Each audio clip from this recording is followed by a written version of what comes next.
এই টেন্টেডদের মমতা বন্দ্যোপাধ্যায় ইলেকশনের কাজে লাগাতো। এই টেন্টেডদের দিয়েই টেন্টেডদের প্রিসাইডিং অফিসার করে বিভিন্ন বুথে বুথে পৌঁছে দিত এবং তাদেরকে এই কাজে লাগাবে বলেই তাই জন্যই এই টেন্টেডদের হয়ে এত কাজ করছে। শুধু তো এদেরকে ভোটের কাজে লাগিয়েছে তা তো নয়, এদের থেকে টাকাও নিয়েছে। কোটি কোটি টাকার লেনদেন হয়েছে, মাকড়সার জালের মতো। এটা বিভিন্ন নাম একটার পর একটা বেরিয়েছে। আমরা পার্থ চট্টোপাধ্যায়ের বান্ধবীর বাড়ি থেকে এত টাকা যখন প্রথমবার দেখেছি আমরা পুরো অবাক হয়ে গেছি। বিশ্বাস করুন, সারা রাত জেগে মানুষে দেখছে, শুধু টাকার গোনা দেখছে। বুঝতে পেরেছেন? তারপরেও তো বিভিন্ন যারা যারা যুক্ত হচ্ছে সবার কাছ থেকে টাকা বেরিয়েছে। তাহলে ভাবুন তো এটা কত বড় দুর্নীতি হয়েছে। এবং এই শিক্ষাক্ষেত্রে দুর্নীতি করে কাকে শেষ করার চেষ্টা করছে? এই সমাজকে শেষ করার চেষ্টা করছে, আগামী প্রজন্মকে শেষ করার চেষ্টা করছে। কিন্তু এই টাকা যখন সুপ্রিম কোর্ট বলছে টাকা ফেরত নেওয়ার জন্য, তাতেও মমতা চুপ কেন? মমতা বন্দ্যোপাধ্যায় শুধু চুপ নেই, আর একটা জিনিসও বলেছে। মমতা বন্দ্যোপাধ্যায় বলেছে পুলিশকে ব্যবস্থা নিতে, যারা টাকা ফেরত চাইবে তাদের এগেনস্টে। মানে দুর্নীতি করবে এটা, মানে ওর সরকার। এবং এটা সকলের এখন মানুষ, পুরো মানুষ, সকলে, জনগণ প্রত্যেকে বুঝে গেছে যে চুরি করেছে জনতা, চুরি করেছে মমতা এবং জেলে যাওয়া উচিত মমতার। সেটা সকলে জেনে গেছে, বিশ্বাস করুন। এবং এটা যে একটা প্রাথমিক দুর্নীতি হয়েছে এসএসসি এবং সরকার মিলে, সেটা কিন্তু মানুষ বুঝে গেছে। এই টাকা এখন মানুষ কিভাবে ফেরত দেবে জানে না। মমতা বন্দ্যোপাধ্যায় হয়তো তাদেরকে অন্য চাকরি দেবে, অন্য কিছু ভাওতাবাজি দেবে, কিন্তু ভাওতাবাজির গল্পে তারা যেন না যায়, সেটাই আমরা চাইব। মমতা বন্দ্যোপাধ্যায়ের কোনো প্ল্যানই নেই। মমতা বন্দ্যোপাধ্যায় এই প্ল্যানগুলো দেখিয়ে 26-এর ইলেকশনের বৈতরণী পার হওয়ার চেষ্টা করছে। মমতা বন্দ্যোপাধ্যায়ের যদি সত্যি কোনো প্ল্যানিং হতো তাহলে চাল আর কাকড় আলাদা করে দিতে পারত। এবং মমতা বন্দ্যোপাধ্যায় যদি এখনও চায় চাল আর কাকড় বাছাই করতে চায়, ও ঠিক বাছাই করতে পারে। উনি জানে না উনি কাকে কাকে চাকরি দিয়েছে, কার কার থেকে টাকা নিয়েছে, সব জানে উনি সব জানে। এটা ত্রুটি মুক্ত হয়েছে আপনারা ভাবছেন কেন?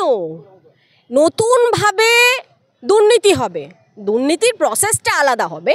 তখন শিক্ষামন্ত্রী পার্থ ছিল, পার্থ টাকা খেয়েছে, এখন ব্রাত্য এসছে, ব্রাত্যকে টাকা খাওয়ার ব্যবস্থা করে দিচ্ছে। আর যদি সেই ব্যবস্থা যদি নাই করার থাকতো তাহলে চাল আর কাকড় উনি আলাদা বাছাই করেই দিতে পারতো। উনি সরকারে আছে, উনি জানেন না? উনি এসএসসিকে চাপ দিলে ওনার কাছে মিরর ইমেজ নেই, এটা হতে পারে? সব আছে, উনি চাইলেই চাল আর কাকড় বাছাই করতে পারে।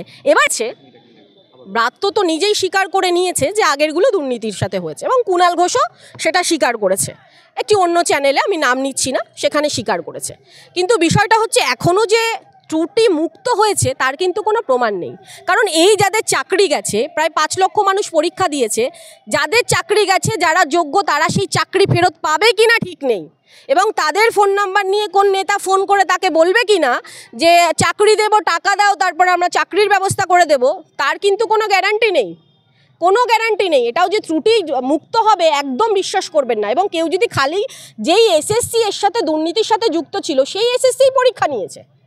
এবং একটা ভিডিও আমরা দেখেছি যে যারা টেন্টেড তাদের নাম পরীক্ষার হলে তাদের নাম জিজ্ঞেস করা হচ্ছে, যে কারা কারা এই নাম ওই নাম বলে জিজ্ঞেস করা হচ্ছে। সেটা আমরা একটা মহিলাকে এবং একজন পুরুষকে সেই বাইট দিতে শুনেছি যে হল ঘরে এসব চলছে। তাহলে আপনি বুঝতে পারছেন তাদের পরীক্ষা কিভাবে কি হয়েছে না হয়েছে কোনো ঠিক আছে? তাদেরকেই চাকরি দেওয়ানোর ব্যবস্থা চলছে।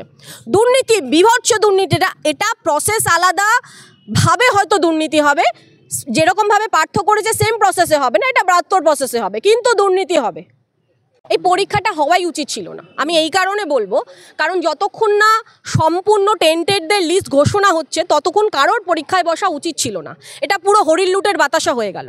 এই যে 5 লক্ষ মানুষ প্রায় পরীক্ষা দিয়েছে, তার মধ্যে যারা আনটেন্টেড তারাই যে চাকরি পাবে তার কোনো গ্যারান্টি নেই। তার মানে এদের চাকরিটা চারিদিকে হরির লুটের বাতাসা হয়ে গেল, কে পাবে কোনো ঠিক নেই। অথচ যোগ্য আর অযোগ্য যদি বাছাইটা যদি করে দিত তাহলে কিন্তু যোগ্য মানুষ কিন্তু আজকে স্কুলে চক ডাস্টার নিয়ে কিন্তু পড়াশুনোটা করাতে পারতো।